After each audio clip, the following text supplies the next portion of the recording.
మందిరం యొక్క శ్రేష్టత మీరు తెలుసుకొని ఉండాలా. ఎందుకు అంటే ఈ మధ్యకాలంలో మందిరము అంటే భయము భక్తి లేనటువంటి స్థలముగా మార్చేశారు. మందిరము అంటే ఇష్టానుసారమైన ప్రవర్తనను కనపరిచే కేంద్రాలుగా మార్చేశారు. మందిరం అంటే భయము లేదు, భక్తి లేదు. ఆనాడు ఇశ్రాయేలీలు ఐగుప్తు నుంచి విడుదల పొందుకున్న వెంటనే తండ్రి అయిన దేవుడు మోషేకి సెలవిస్తాడు, ప్రజలందరినీ సమాజమందరినీ ఒక దగ్గరికి చేర్చు మోషే, కొండ దిగువ భాగమున వారందరినీ చేర్చు. వారందరూ సమూహముగా చేర్చబడాలి, వారందరూ సమాజముగా చేర్చబడాలి, సమాజముగా ఉండాలి. నేను వారితో మాట్లాడాలని అనుకుంటున్నాను. ఎవరు? తండ్రి అయిన దేవుడు ఇశ్రాయేలుతో మాట్లాడాలనుకుంటున్నాడు కనుక వారందరినీ చేర్చమని చెప్పారు. దేవుడే మాట్లాడడం మొదలుపెట్టాడు. దేవుడు మాట్లాడుతున్నప్పుడు ఆ సమాజముగా కూడుకున్నటువంటి ఇశ్రాయేలీలో వారి చెవులు గింగురుమంటున్నాయి. దేవుడు మాట్లాడుతున్నప్పుడు వారు భయపడిపోతున్నారు, భయం వచ్చేస్తుంది. దేవుని శక్తి, దేవుని స్వరము అది ఎంతో శ్రేష్టమైంది. దేవుడు మాట్లాడుతున్నప్పుడు ఆ మాటలు వింటున్నప్పుడు ప్రజల్లో దేవుని భయము కలగాల. ఈరోజు కొద్దిమంది సేవకులు వాక్య పరిచర్య చేస్తుంటే నవ్వులే వస్తుంటాయి. వాళ్ళు సీరియస్గా చెబుతున్నా మనుషులు నవ్వుతూ ఉంటున్నారు. అంటే మందిరములో దైవజనులు కాదు మాట్లాడేది, దైవజనుల నోట దేవుడే మాట్లాడుతున్నాడు, ఈ విషయం గురించి దేవుడే మాట్లాడుతున్నాడని చెప్పి భయము భక్తి కలిగి ఉండాలా. ఆ రీతిగా తండ్రి అయిన దేవుడు మాట్లాడుతున్నప్పుడు దేవుని ప్రజలు చెవులు గింగురుమన్నాయి, భయపడిపోయారు. వెంటనే వారందరూ కూడా మోషే దగ్గరికి వచ్చి, మోషే మోషే, దేవుని యొక్క స్వరము మేము డైరెక్ట్గా వినలేకపోతున్నాం. ఆ స్వరము చాలా గంభీరంగా ఉంది, మాకు భయం వస్తుంది ఆ స్వరం వింటుంటే, మా చెవులు గింగురుమంటున్నాయి అని చెప్పి మోషేని వేడుకుంటున్నారు. మోషే, నువ్వు వెళ్ళు, దేవునితో నువ్వు మాట్లాడు, దేవుడు చెప్పిన వాటిని నువ్వు విను, నీవొచ్చి మాతో మాట్లాడు మోషే. ప్రజలందరూ మోషేతో ప్రలాపిస్తూ ప్రాధేయపడుతూ అడుగుతున్న మాట ఏమిటంటే, డైరెక్ట్గా మేము దేవుని స్వరము వినలేకపోతున్నాము కాబట్టి నీవు వెళ్ళి దేవునితో మాట్లాడు. దేవుడు ఏ మాట అయితే సెలవిస్తారో నీవు మా మధ్యకు వచ్చి ఆ మాటలు తెలియచేయి అంటే, ఒక నాయకుని, ఒక దైవజనుడు కావాలని కోరుకుంది ఆనాడు ఇశ్రాయేలీలో. దేవునికి ప్రజలకు మధ్య ఒక వ్యక్తి ఉండాలా, ఒక నాయకుడు ఉండాలా, ఒక ప్రవర్త ఉండాలి, ఒక దైవజనుడు ఉండాలా అని కోరుకుంది ప్రజలు. ఆ రీతిగా మొట్టమొదటిగా దేవుడు మోషేతో మాట్లాడుతున్నప్పుడు మోషే వచ్చి ప్రజలకు తెలియచేయడం ప్రారంభమైంది. ఆ రీతిగా మందిరము లేదు కానీ వారు గుడారాల్లో నివసిస్తూ వచ్చారు. మొట్టమొదటిగా మందిరము కట్టబడింది. దేవుడే దావీదుతో మాట్లాడుతున్నాడు. నా కొరకు ఒక మందిరమును కట్టు దావీదు, నీవు నా కొరకు ఒక మందిరమును నిర్మించాలా, నీవు యుద్ధములు చేసి నీ చేతులకు రక్తము అంటి ఉన్నది కాబట్టి, నరహత్య నువ్వు చేసి ఉన్నావు కాబట్టి నీవు నా మందిరము కట్టడానికి వీల్లేదు. అంటే పాపపు రక్తము అంటి ఉన్న దావీదును కూడా మందిరము కట్టడానికి దేవుడు ఒప్పుకోలా. అంటే ఆ మందిరము ఎంత పవిత్రంగా పరిశుద్ధంగా ఉండాలనేది దేవుని చిత్తమై ఉందో, ఎంత శ్రేష్టమైన రీతిగా ఆ మందిరం ఉండాలనేది దేవుని ఉద్దేశమై ఉందో ఈనాడు ప్రజలందరూ తెలుసుకోవలసిన విషయం. మందిరాల్లో రకరకాల విన్యాసాలు జరుగుతూ ఉన్నాయి. మందిరంలో భయము, దేవుని అందలి భయము, భక్తి వ్యర్థము చేస్తూ ఉన్నారు. నిజానికి నా స్వరం మీరు వింటున్నారేమో, కానీ ఇది పరిశుద్ధాత్మ దేవుడు అంత్య దినాల్లో మాట్లాడుతున్న మాటలు ఇవి. మన దేవుడు రోషము కలిగిన దేవుడు. అంత్య దినాల్లో అపాయకరమైన రోజుల్లో మనం ఒక్కొక్క అడుగు వేసుకుంటూ ఒక్కొక్క రోజును గడుపుకుంటూ ముందుకు సాగుతున్నాం. దేవుని యొక్క స్వరాన్ని మీరు వింటున్నారు. ఈరోజు మందిరంలోకి ప్రవేశిస్తున్నప్పుడు భయము, భక్తి కలిగి జీవించాలా. మందిరంలోకి వచ్చే వ్యక్తిగా ఉన్నట్లయితే లోకములో భయము, భక్తి కలిగి జీవించాలా. అంతేగాని ఇష్టానుసారముగా జీవించడానికి అర్హత లేదు మనకి. ఆ రైట్స్ మనకి లేవు. ఎందుకంటే పరిశుద్ధుడైన దేవుణ్ణి మనం కలిగి ఉన్నాం. దావీదు అపవిత్రత తన చేతులకు అంటుండడం వల్ల, యుద్ధములు చేసి నరహత్య చేసి ఉండడం వల్ల, రక్తంతో కూడినటువంటి చేతులు కలిగి ఉండడం వల్ల దావీదు, నా మందిరమును కట్టుటకు నువ్వు యోగ్యుడవు కాదు. కట్టడానికి కూడా ఉపయోగించలా దావీదుని. మందిరాన్ని కట్టడానికి కూడా దావీదుని ఒప్పుకోలేదు. కానీ దావీదు తర్వాత రాజుగా ఉండే వ్యక్తి, రాజు అయ్యే వ్యక్తి ఎవరంటే సొలొమోను. సొలొమోను ఆ సమయంలో 7 సంవత్సరములు వయస్సు కలిగిన వాడు. ఆ సమయంలో చెప్తున్నాడు, కల్మషము లేనటువంటి, అపవిత్రత లేనటువంటి సొలొమోను పేరు మీద మందిరమును గట్టు, దేవునికి మహిమ కలుగునుగాక. దేవుడు చిన్న బిడ్డల వంటి మనస్సు కలిగిన వారిని చాలా ప్రేమిస్తున్నాడు. చిన్నపిల్లలను ఆటంకపరచక నా యొద్దకు రానీయుడే, ఇలాంటి వారిదే పరలోక రాజ్యం. కల్మషము లేని వ్యక్తులుగా మనం ఉండాలా. పరిశుద్ధత కలిగిన వ్యక్తులుగా మనం ఉండాలా. మన హృదయంలో ఏ రీతిగానూ దేవునికి విరోధమైనటువంటి మార్గంలోనికి వెళ్ళడానికి వీల్లేదా. ఆ రీతిగా సొలొమోను పేరట మందిరము కట్టబడింది, మందిరము నిర్మించబడింది. ఆ సమయంలో దేవుడు సొలొమోనుతో మాట్లాడుతూ ఒక మాట చెప్తున్నాడు. సొలొమోనుతో మాట్లాడుతూ దేవుడు, నిశ్చయముగా ఈ మందిరంలో చేసే ప్రార్థనల మీద నా కనుదృష్టి ఉంటుంది, నా కనుదృష్టి ఉంటుంది. సమూయేలు చూడండి, మందిరాల్లో చేస్తున్న ప్రార్థన ఎడల దేవుని కనుదృష్టి ఉంటుందని దేవుడు సెలవిస్తున్నాడు. మన కల్వరి టెంపుల్లో కూడా, కల్వరి టెంపుల్ నిర్మించబడినప్పుడు అక్కడ నేను ప్రార్థన చేస్తూ ఉన్నా, ప్రభువా, ఇంత పెద్ద మందిరాన్ని నీవు నిర్మించావయ్యా, నీ ప్రసన్నత, నీ సన్నిధి నిత్యము ఇక్కడ నిలిచి ఉండాలి ప్రభువా అని ప్రార్థన చేస్తున్నప్పుడు దేవుడు నాకు ఇచ్చిన మాట ఏంటో తెలుసా? దేవుని స్వరమును మందిరంలో స్పష్టంగా నేను విని ఉన్నాను.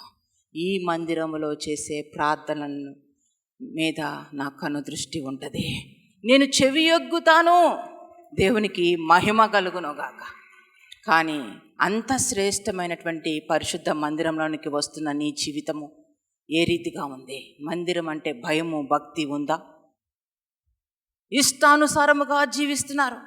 అందులో ఉన్న మనుషులకు శ్రద్ధ లేదు, పరిశుద్ధత గురించి ఆసక్తి లేదు, పరిశుద్ధత కలిగి ఉండాలనే జ్ఞానము లేదు. అలాగనే పరిచర్య చేస్తున్న వారికి ఇష్టానుసారంగా పరిచర్య చేయడం, ఎష్టపడితే అట్ట పరిచర్య చేయడం. ఎవడైనను అయోగ్యముగా నా పాత్రను ముట్టిన ఎడలా అట్టివాడు శాపగ్రస్తుడవుతాడు అని రాయబడి ఉంది. కనుక పరిచర్య చేస్తున్న వారు బహుజాగ్రత్తగా ఉండాలా. ఈరోజు మందిరములలో ఎన్ని విన్యాసాలు జరుగుతున్నాయి, ఎంత భయంకరమైనటువంటి స్థితిగతులు జరుగుతున్నాయి. మందిరంలోనికి వస్తే ఎట్టబడితే అలా జీవిస్తూ ఉన్నారు. మందిరంలోకి వచ్చే వ్యక్తిగా నువ్వు ఉన్నావా? బయట నీ జీవితం అలా ఉందా? సొసైటీలో నీ యొక్క జీవిత విధానము ఎలా ఉంది? నీ పరిస్థితి ఏంటి? నీ జీవిత విధానం ఏమిటి? బయట ఎటువంటి సాక్ష్యము కలిగి ఉన్నావు? నీవున్న దానికి ఏ పేరు పెట్టి ఉన్నారు? నీ చుట్టూ ఉన్న మనుషులు ఎటువంటి జీవితమును కలిగి ఉన్నావు? పరీక్షించుకొని పరిశీలించుకో. ఏ ముద్ర నీవు వేయబడి ఉన్నావు? ఆత్మీయురాలు, ఆత్మీయుడు అనే ముద్ర నీ మీద ఉందా? ప్రార్థనాపరురాలు, ప్రార్థన చేసే వ్యక్తి అనే ముద్ర నీ మీద ఉందా? దేవుని యందలి ఒక శ్రేష్టమైన జీవితము జీవిస్తున్న వ్యక్తి అనే ముద్ర నీ మీద ఉందా? ఏ ముద్రను కలిగి ఉన్నావు నీ జీవితంలో? మందిరానికి వస్తున్నాను అంటున్నావు, మందిరంలో ఉన్నటువంటి శ్రేష్టతను అనుభవించడంలా. ఆ సొలొమోను మందిరము గురించి మాట్లాడుతూ, ప్రసంగి రాసింది సొలొమోను, ప్రసంగి రాసింది సొలొమోను. సొలొమోను ప్రసంగిలో ఒక శ్రేష్టత గురించి రాసి ఉన్నాడు. మందిరం యొక్క శ్రేష్టత గురించి రాసి ఉన్నాడు. అసలు ఆ మాటలకు విలువ ఉందా నేటి మందిరాల్లో? నాటి మందిరము ఎలా ఉంది, నేటి మందిర స్థితి ఎలా ఉంది? అందుకే ప్రజల జీవితంలో అపజయాలు, ప్రజల జీవితంలో నిట్టూర్పులు, ప్రజల జీవితాల్లో అన్యాయం, ప్రజల జీవితంలో కన్నీళ్ళు. నేటి మందిర స్థితి ఎంత భయంకరంగా ఉంది. మందిరాల్లో ఎంత ఘోరముగా అయినటువంటి పరిస్థితులు జరుగుతూ ఉన్నాయి. మీరు మందిరానికి రావాల్సిన పరిస్థితి ఏమిటో తెలుసా? మందిరము అంటే అర్థము ఏమిటంటే, ఎక్లీషియా అనే గ్రీకు పదము నుండి ఈ మందిరము అనే మాట వచ్చింది. ఎక్లీషియా అనే పదమునకు అర్థము పరిశుద్ధుల సమూహము. దేవుని మందిరము అంటే అర్థం ఏమిటంటే, ఇది పరిశుద్ధ మందిరము, పరిశుద్ధుల సమూహము. పరిశుద్ధులందరూ కలిసి ఒక దగ్గర చేర్చబడినటువంటి సమూహాన్ని మందిరము అని అంటారు, టెంపుల్ అంటారు. ఎక్లీషియా పరిశుద్ధ మందిరం. కానీ ఈరోజు మందిరం పరిశుద్ధంగా ఉండనిస్తున్నారా? మందిరం పరిశుద్ధ మందిరంగా ఉందా? ఒక్కసారి ప్రశ్నించుకోండి, పరీక్షించుకోండి. ఎటువంటి విధముగా మందిరం ఉంది?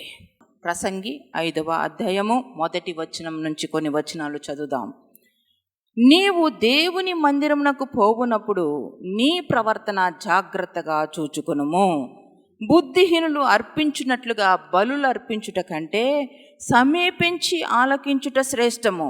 వారు తెలియకయే దుర్మార్గపు పనులు చేయుదురు. నీవు దేవుని సన్నిధిని అనాలోచనముగా పలుకుటకు నీ హృదయమును త్వరపడనీయక నీ నోటిని కాచుకొమ్ము. దేవుడు ఆకాశమందున్నాడు, నీవు భూమి మీద ఉన్నావు, కావున నీ మాటలు కొద్దిగా ఉండవలెను. అలాగనే ప్రసంగి 5వ అధ్యాయము 6వ వచనం. నీ దేహము శిక్షకు లోపరుచునంత పని నీ నోటి వలన జరగనీయకము. అది పొరపాటు చేత జరిగినని దూత ఎదుట చెప్పకము. కనుక మీ జీవితాల్లో బహుజాగ్రత్త. మందిరమునకు వెళ్ళినప్పుడు మీరు దేవుని మందిరానికి వచ్చేవారిగా ఉన్నట్లయితే మీ ప్రవర్తన చాలా జాగ్రత్తగా చూచుకొనుడి. ప్రవర్తన విషయంలో బహుజాగ్రత్తగా ఉండాలి. ఏ రీతిగా మీ ప్రవర్తన ఉంది? మందిరాల్లో చాలా ఇబ్బందికరమైన పరిస్థితులు, చాలా భయంకరమైనటువంటి ఇబ్బందికరమైనటువంటి విషయాలు వినవలసి వస్తూ ఉంటుంది. అన్ని విషయాల్లో ఒక నిర్దిష్టమైన గురి కలిగి ప్రవర్తన ఎలా ఉంది? కొంతమందికి యోధాత్మ బట్టి ఉంటుంది మందిరంలో. వారు ఎప్పుడు ఆఫరింగ్స్ కొట్టే దగ్గరలే ఉంటారు. భయంకరంగా ఆఫరింగ్స్ మింగేస్తూ ఉంటారు. డబ్బులు మింగేసేవాళ్ళు మందిరాల్లో, దొంగలు లోబులు మందిరాల్లో, వ్యభిచారమైన మనస్సు మందిరంలో, ఇష్టానుసారమైన జీవితం మందిరంలో. ఇది తగునా? నీ ప్రవర్తన ఎలా ఉందో చూసుకో. మందిరానికి వచ్చి ఎటువంటి జీవిత విధానాన్ని కనపరుస్తున్నాను? మీ జీవితాల్లో అద్భుతాలు, ఆశ్చర్య కార్యాలు జరగాలి అని అంటే నీవు మందిరములో, నీ వ్యక్తిగత జీవితంలో ఎటువంటి సాక్ష్యము కలిగి ఉన్నావు? అది దేవుడు దృష్టిస్తున్నాడు. మందిరంలో దేవుని కానుకల విషయంలో నిర్దిష్టమైన గురి కలిగి ఉండరు. ఎవరూ పట్టించుకోవడం లేదు కదా, ఎవరూ చూడడం లేదు కదా.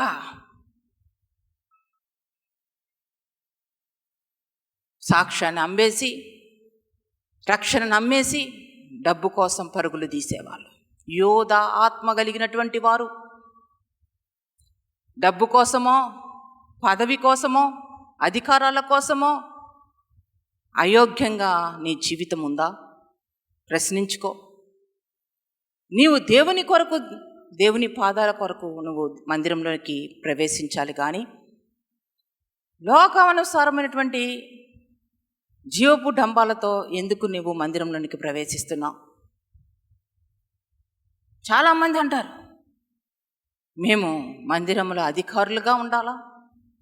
అధికారము కోసం కొట్లాట్లు, మందిరాల్లో కొట్లాట్లు జరుగుతున్నాయి. మందిరంలోకి వచ్చిన వారు రౌడీ చీటర్లుగా ఎట్లా మారుతున్నారు? మందిరంలోకి వచ్చిన వారు అపవిత్రంగా ఎలా జీవిస్తున్నారు? జాగ్రత్త. మందిరంలో దేవుని దృష్టి మందిరంలో ఉంది. దేవుని ప్రసన్నత, దేవుని సన్నిధి మందిరంలో ఉంది. దేవుడు అక్కడ మాట్లాడే దేవుడు. మందిరములో దేవుడు నీతో మాట్లాడుతున్నాడు. నీవు శ్రద్ధ కలిగి ఆ మాటలు విని ఆత్మీయ జీవితాన్ని నిర్మించుకొని నిత్య జీవానికి వారసులుగా ఉండాలి మీ జీవితంలో. అంతేగాని మందిరంలోకి వచ్చి దొంగతనాలు, మందిరంలోకి వచ్చి అసూయలు, మందిరంలోకి వచ్చి ద్వేషము, కలహము, మందిరంలోకి వచ్చి అసమాధానము, అశాంతి, అటువంటి జీవితాలు ఏంటో తెలుసా? రోడ్డు మీద ఉన్న మురికిని తొక్కి మందిరానికి తీసుకొని వచ్చి మందిరాన్ని అపవిత్రపరిచే జీవితాలు మీవి. ఆ రీతిగా ఉన్నాయి మీ జీవితాలు. ఆ రీతిగా ఉండడానికి వీల్లేదు. రాత్రికాల సమయంలో నేను ప్రార్థన చేసిన సమయంలో పరిశుద్ధాత్మ దేవా నాతో మాట్లాడు, నీ మాట ఏంటో తెలియచేయ్యా అని చెప్పి ప్రార్థన ముగించుకున్న తర్వాత కన్నీటితో కొద్ది సమయము దేవునితో మాట్లాడిన తర్వాత నేను పడుకుంటున్నప్పుడు ఈ మెసేజ్ దేవుడు నా కుమార్తె మందిరం యొక్క విశిష్టత గురించి నా ప్రజలకు తెలియచేయి. మందిరాలు చాలా భయంకరంగా ఉన్నాయి.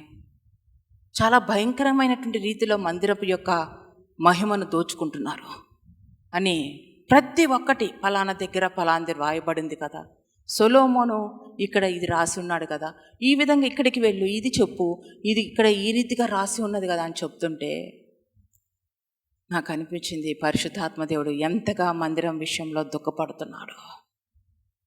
మందిరంలో జరిగే వాటిని దేవుడు చూస్తున్నాడు. మీకు అర్థం కావడం లేదు. నీవు ఆ కానుకల వైపు చూస్తుంటే దేవుడు నిన్ను చూస్తున్నాడు. నీవు పరపురుషుని పరస్త్రీని చూస్తున్నప్పుడు దేవుడు నిన్ను చూస్తున్నాడు. అది నువ్వు మర్చిపోతున్నావు. నీవు వేటిని చూస్తున్నావో దేవుడు నిన్ను చూస్తున్నాడు. జాగ్రత్త, అది నువ్వు మర్చిపోవద్దు. దేవునికి మరుగైనది ఏదీ లేదు. దేవునికి మహిమ కలుగును గాక. పరిశుద్ధాత్మ దేవునికి మరుగైనది ఏదీ లేదు. ఎట్టి రీతిలో మీ జీవితంలో కల్మషాన్ని చేస్తున్నారో, కల్మషమును అంటిస్తున్నారో, ఎంత భయంకరంగా దైవజనుల గురించి కూడా అబద్ధపు సాక్ష్యం ఇస్తున్నారో దేవునికి సమస్తము తెలియను. దేవునికి తెలియకుండా ఏదీ లేదు. కొన్నిసార్లు కొంతమంది అనుకుంటారు మేము చీకటి గదిలో మాట్లాడుతున్నాం ఇతరులతో. పరాయి వ్యక్తులతో, పరిచయము లేని వ్యక్తులతో, ఫోన్స్లో చీకటిలో మాట్లాడుతున్నాం. ఎవ్వరు చూడరు, ఎవరికి కనపడతా. మన దేవుడు చీకటిలో కూడా చూసే దేవుడు. దేవునికి మహిమ కలుగును గాక. ఆయనకి మరుగైనది ఏదీ లేదు.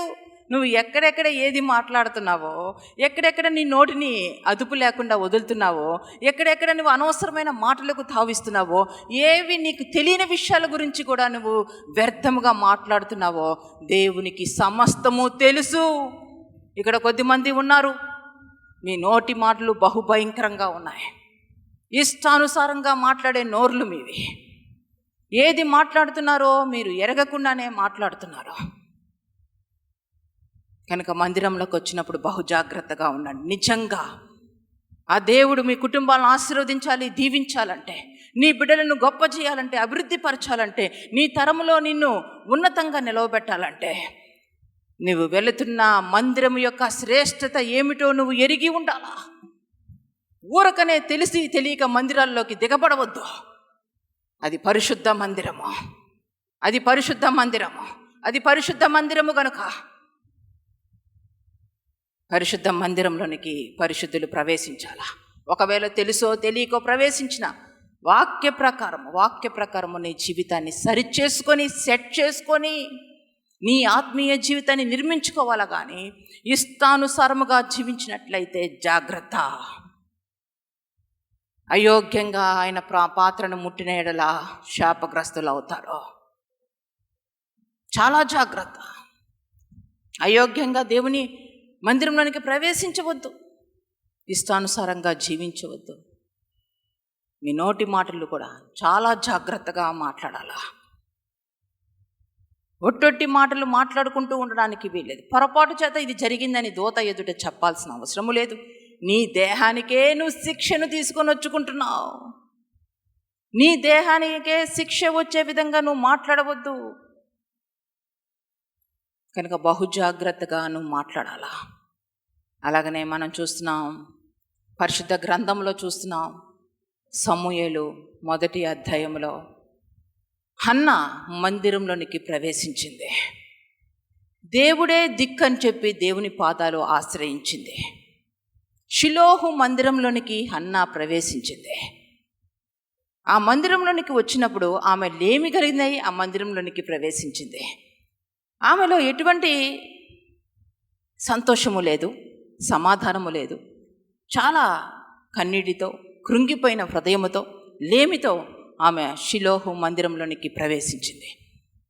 ఆ రీతిగా ఆమె మందిరానికి ఏటేటా వస్తూ, ఏటేటా మందిరాన్ని ఆశ్రయిస్తూ బలులర్పిస్తూ ఉంది.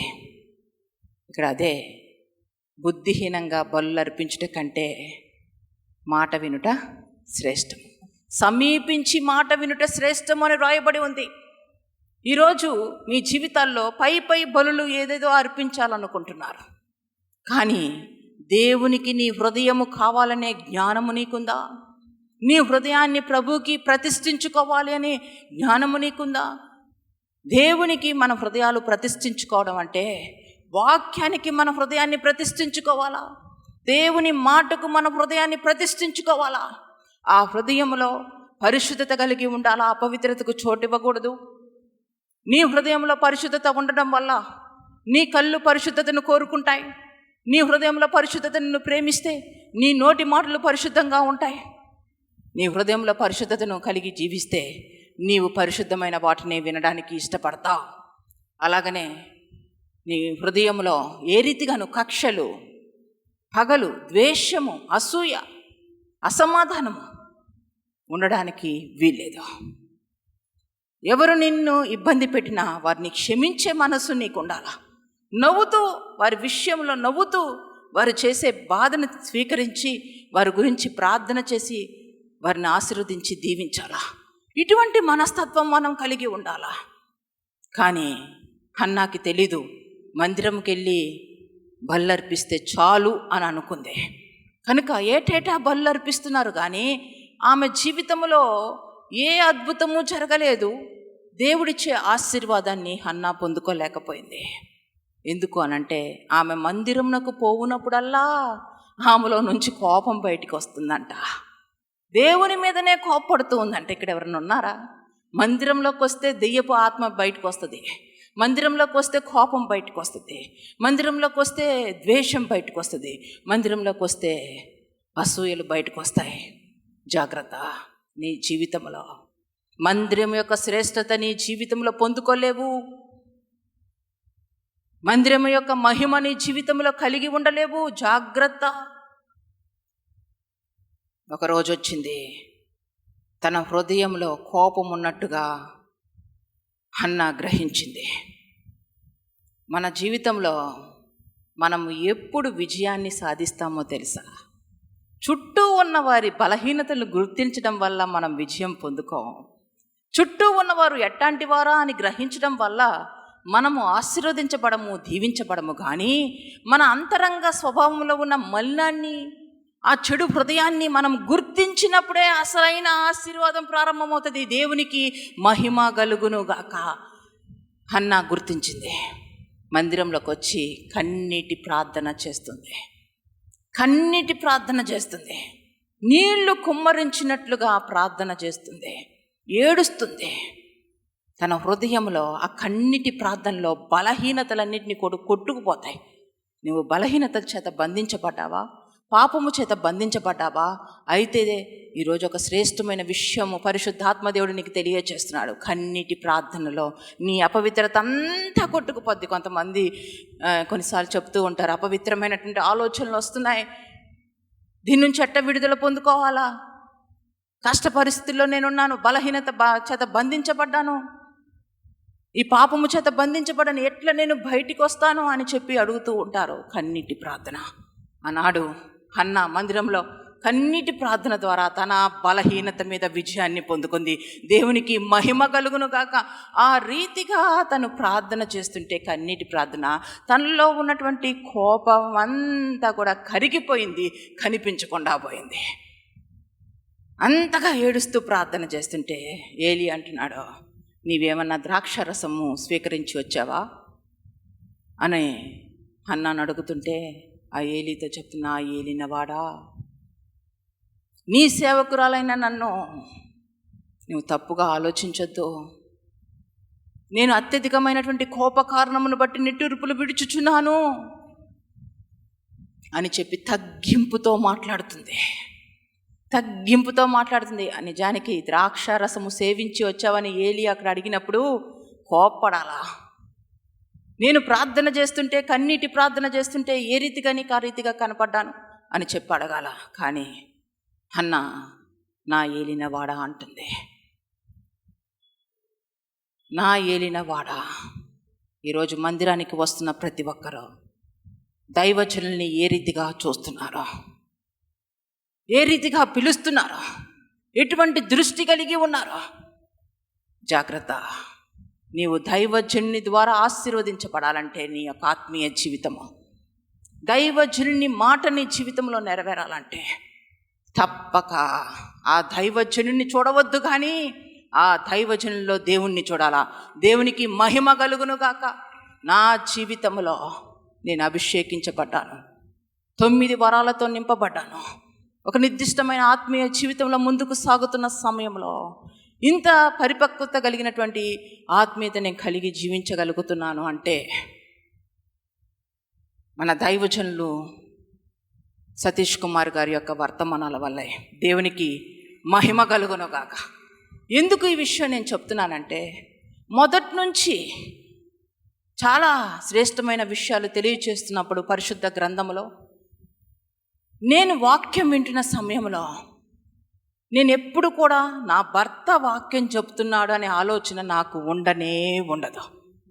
ఎప్పుడు ఆ రీతిగా నేను వాక్యం నేను వచ్చి కూర్చున్నప్పుడు, నేను వాక్యం వింటున్న సమయంలో దేవుడు నాతో మాట్లాడుతున్నాడు. దేవుడు నన్ను సరిచేస్తున్నాడు.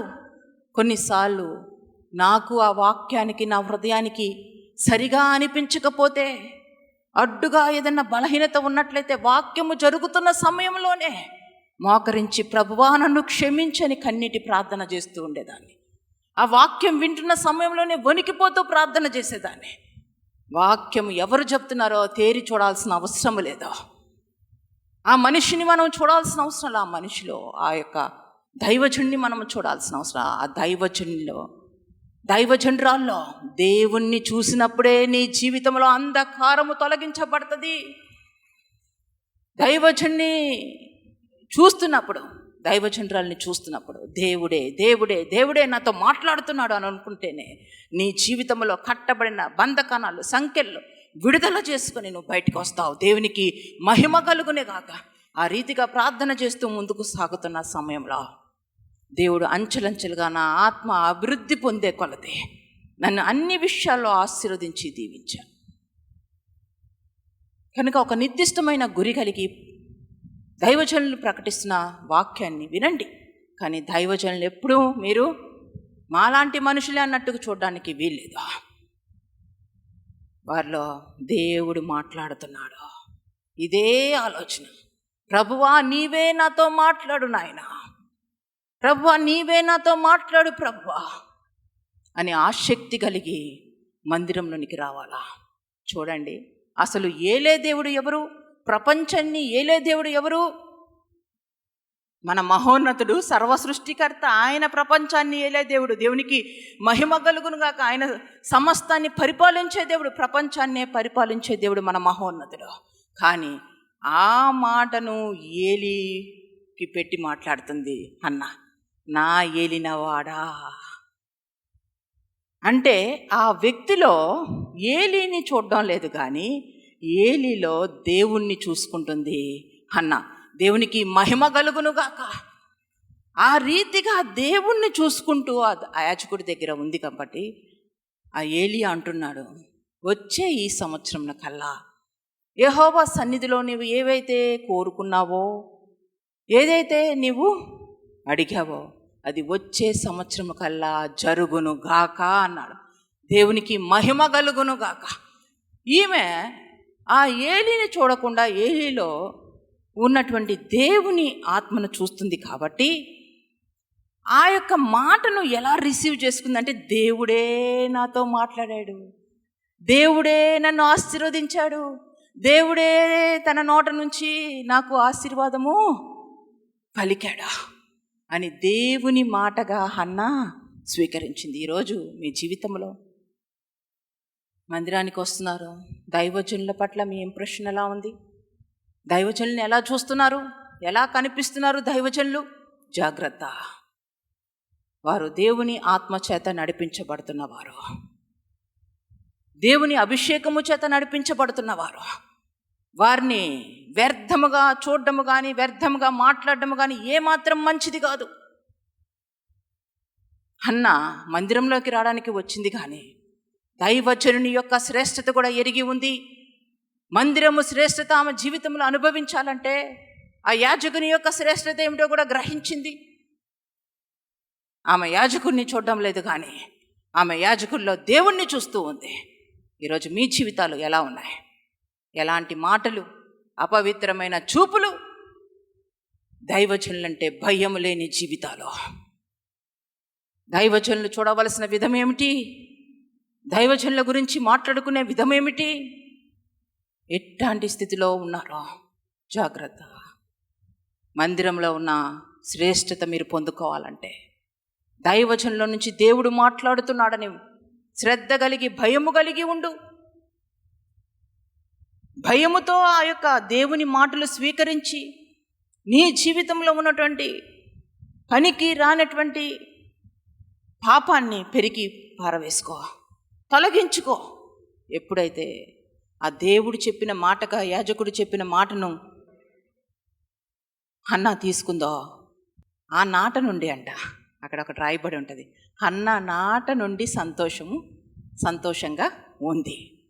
ఆ రోజు నుంచి ఆమెకు ఎంతో సంతోషం.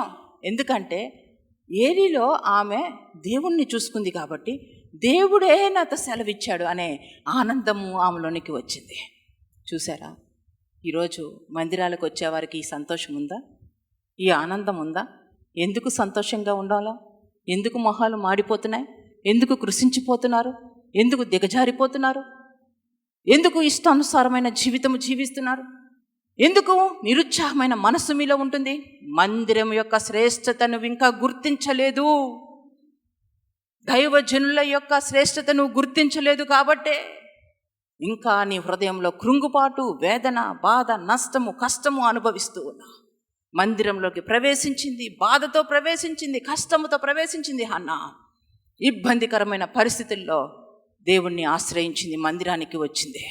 కానీ ఆ మందిరంలోనే జవాబు దొరికింది హన్నాకి. దేవునికి మహిమ కలుగునుగాక. నీ ప్రతి కష్టానికి, వేదనకి, బాధకు మందిరంలో జవాబు దొరుకుతుంది. ఏ రోజు మందిరాన్ని మీరు నిర్లక్ష్యపరచడానికి వీల్లేదు. హన్నా కన్నిటిని నాట్యముగా మార్చిన దేవుడు ఈరోజు నీతో మాట్లాడుతున్నాడు. నీ జీవితమును కూడా దేవుడు ఆనందమయంగా మారుస్తానంటున్నాడు. దేవునికి మహిమ కలుగునుగాక. దేవుని మహిమ కలుగునుగాక. దేవుడు కూడా ఈ యొక్క వాక్యాన్ని ఎందుకు నీకు వినిపింపజేస్తున్నాడో తెలుసా? నీ జీవితంలో ఈ సంవత్సరంలో అద్భుతము జరిగించాలనే దేవుని యొక్క ఉద్దేశమై ఉంది. నీ జీవితంని ఆశీర్వదించాలి, దీవించాలి. కాబట్టే దేవుడు ఈ మందిరం యొక్క శ్రేష్టత అనే అంశము ద్వారా మీతో మాట్లాడుతున్నాడు.